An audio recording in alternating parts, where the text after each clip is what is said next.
पुणे जिल्ह्यातील भोर येथील चिमुरडीच्या हत्या प्रकरणाची राज्य सरकारने गंभीर दखल घेतलीये।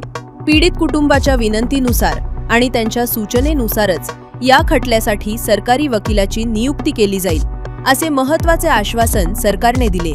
या प्रकरणात खुद्द मुख्यमंत्री देवेंद्र फडणवीस यांनी लक्ष घातले असून गृह विभागामार्फत दोषींवर कठोर कारवाई करण्याचे निर्देश देण्यात आले आहेत। महिला व बाल विकास विभागानं कुटुंबाच्या दुःखाबद्दल सहानुभूती व्यक्त करत सरकार खंबीरपणे त्यांच्या पाठीशी उभे असल्याचं स्पष्ट केले आहे। कुटुंबाला न्याय मिळवून देण्यासाठी शासन सर्वतोपरी प्रयत्न करेल आणि या प्रकरणाचा तपास जलद गतीनं पूर्ण केला जाईल, असंही प्रशासनाकडून सांगण्यात आले आहे। महिला सुरक्षेच्या मुद्द्यावर राज्य सरकारने एक अत्यंत महत्त्वाचे पाऊल उचलले आहे। महिला व बालविकास मंत्री आदिती तटकरे यांनी दिलेल्या माहितीनुसार केंद्र सरकारने कायद्यात केलेले नवे आणि कठोर बदल लक्षात घेऊन राज्य सरकार आता नव्याने शक्ती कायदा आणण्याच्या तयारीत आहे। महिला आणि अल्पवयीन मुलींवरील गुन्हे रोखण्यासाठी हा कायदा अधिक सक्षम असेल। मुख्यमंत्री देवेंद्र फडणवीस यांच्या मार्गदर्शनाखाली या कायद्याच्या अंमलबजावणीसाठी वेगवान हालचाली सुरू आहेत। यावेळी बोलताना आदिती तटकरे यांनी पोलीस यंत्रणा आणि स्थानिक प्रशासनाला अधिक सतर्क राहण्याचे आवाहन केले। लवकरच या कायद्याचे अंतिम स्वरूप स्पष्ट होणार असून महिलांच्या सुरक्षेसाठी हे एक मोठे कवच ठरेल, असा विश्वास त्यांनी व्यक्त केलाय। लाडकी बहीण योजनेतून काय फायदा आहे? मी खरं तर एकतर लाडकी बहीण आणि त्या प्रसंगामध्ये जमीन आसमानाचा फरक आहे। एकतर झालेला प्रकार, झालेली घटना ही अतिशय निंदनीय, घृणास्पद आहे, अतिशय खऱ्या अर्थानं वेदना देणारी आहे। मी समजू शकते की त्या कुटुंबाची सध्याच्या परिस्थितीमध्ये काय मानसिकता असेल। एका चिमुकलीसोबत झालेला हा संबंध प्रकार हा खऱ्या अर्थानं माणुसकीला काळीमा फासणार आहे। मी सकाळपासून खरं तर तिथं संपर्क करण्याचा प्रयत्न करत होते। काही वेळापूर्वी माझं तिथल्या जे स्थानिक आमदार आहेत शंकरजी मांडेकर, हे त्या गावामध्ये सकाळपासून आहेत आणि त्यांच्यासोबत, त्यांच्या मार्फत माझा तिथल्या ग्रामस्थ आणि तिथल्या कुटुंबासोबत, पीडित कुटुंबासोबत संपर्क झाला। राज्याचे मुख्यमंत्री देवेंद्र फडणवीस साहेबांनीही त्यांच्यासोबत फोनद्वारे त्यांचाही संपर्क झाला आणि खऱ्या अर्थानं हा जो संबंध प्रकार घडलेला आहे, आम्ही तिथल्या पोलीस यंत्रणेला सुद्धा सूचना दिलेल्या आहेत की जो आरोपी आहे, जो नराधम आहे, एकतर त्याला कडक शासन होण्याच्या दृष्टिकोनातून, त्याला खऱ्या अर्थानं कडक शिक्षा होण्याच्या दृष्टिकोनातून जी काही त्या ठिकाणी पोलिसांच्या वतीने जी काही कारवाई असेल ती त्या ठिकाणी करण्यात यावी।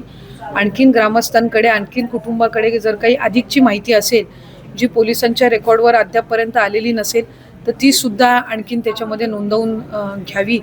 आम्ही त्या कुटुंबाला आणि त्या ग्रामस्थांना सुद्धा आम्ही आश्वासित केलं आहे की त्यांच्या सूचनेनुसारच, त्यांच्या विनंतीनुसारच सरकारी वकील हा शासनाच्या वतीने नियुक्त केला जाईल।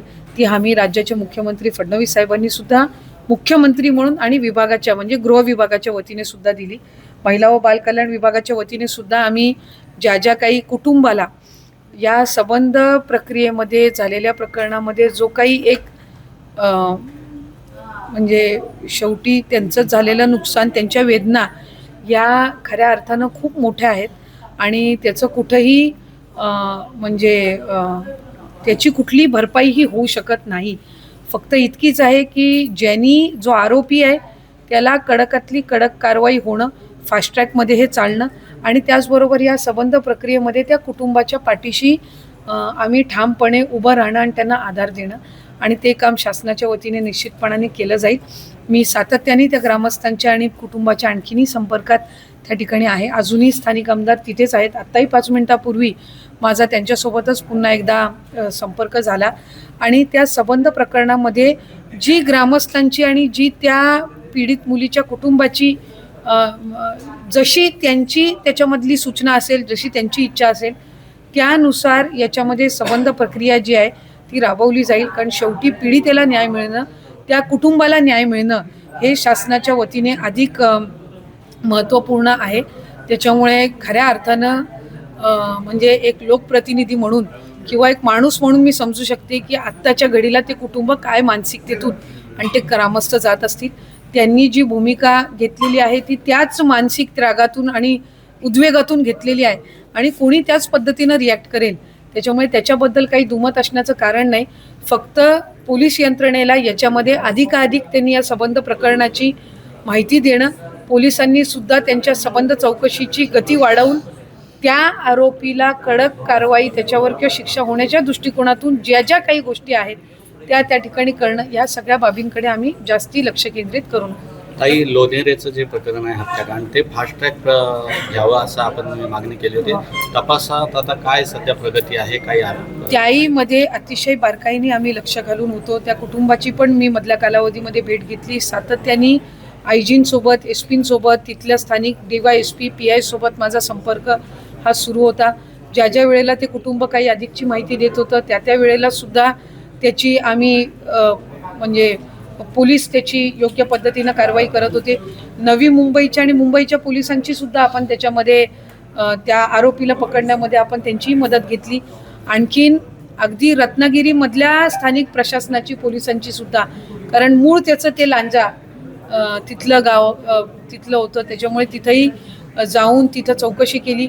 पोलादपूरमधूनही काही माहिती त्या ठिकाणी पोलीस प्रशासनाला मिळाली आणि या संबंध प्रकरणामध्ये सुद्धा आम्ही त्या सगळे जे तिथले जे ग्रामस्थ आहेत, तिथले जे समाज बांधव आहेत, कुटुंब आहे, यांच्याशी मी सुद्धा सातत्याने संवाद साधून त्यांनाही आम्ही सांगितलं की सरकारी वकील सुद्धा त्यांच्या सूचनेनुसार नेमला जाईल आणि फास्ट ट्रॅकमध्ये ती केस चालवण्याच्या दृष्टिकोनातून जे जे काही परवानग्या आहेत याला विलंब न लावता ती विधी व न्याय विभाग असेल, गृह विभाग असेल आणि महिला व बालविकास विभाग असेल, त्याच्यामध्ये समन्वय साधून या संबंध प्रक्रियेला आणि त्या आरोपीला, कारण त्याची एक आधीची ही पार्श्वभूमी आहे काही, तर ह्या चौकशीमध्ये ती त्या ठिकाणी समोर आली आणि त्यानुसार त्याला कडक शिक्षा होण्याच्या दृष्टिकोनातून, त्या कुटुंबाला न्याय देण्याच्या दृष्टिकोनातून त्याच्यामध्ये सुद्धा अधिक गतीने आम्ही ती संबंध प्रक्रिया करत आहोत. तरी वारंवार अल्पवयीन मुलींची अशी प्रकरणं समोर येत आहेत. सध्या कायदे आहेत, आपण महिला बालविकास मंत्री आहात, कायदा अधिक एक सक्षम होणार आहे का? काही नवीन एखादा कायदा आपण निर्माण करणार आहात का? खरं तर शक्ती कायदा हा महाराष्ट्र सरकारच्या वतीने केंद्राकडे प्रस्तावित केला गेला होता, पण नव्याने केंद्र सरकारच्या वतीने जे काही कायद्यामध्ये बदल करण्यात आले, आणखीन ते कठोर करण्यात आले, त्याच्यामधल्या काही बाबी या शक्ती कायद्यामध्ये सुद्धा नमूद होत्या.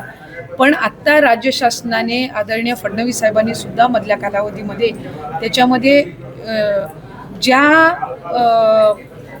बाबी या केंद्राच्या नवीन कायद्यामध्ये समाविष्ट आहेत त्या सोडून ज्या राहिलेल्या असतील त्याच्यामध्ये नवीन प्रस्ताव शक्ती कायद्याचा हा त्या ठिकाणी करण्याचा निर्णय हा सरकारने घेतलेला आहे. अल्पवयीन मुलींच्या बाबतीमध्ये जे काही प्रसंग असतील किंवा कुठल्याही महिलेच्या बाबतीत असतील तर याच्यामध्ये खरं तर अनेकदा आम्ही एक नागरिक म्हणून सुद्धा, पोलीस यंत्रणा म्हणून सुद्धा, स्थानिक प्रशासन म्हणून सुद्धा त्याच्यामध्ये अधिक सक्षम होणं हे गरजेचं आहे. अनेकदा अशा याच्यामध्ये आपण लक्षात येतं की ज्या अल्पवयीन मुली असतात, कुठं ना कुठं तरी रोजच्या म्हणजे दैनंदिन जीवनातलेच कुठे ना कुठं तरी ती व्यक्ती असतात ज्यांना त्या संबंध लोकेशनची किंवा त्या परिसराची माहिती असते, कुटुंबाची माहिती असते. असे सुद्धा अनेकदा त्या ठिकाणी प्रसंग घडतात.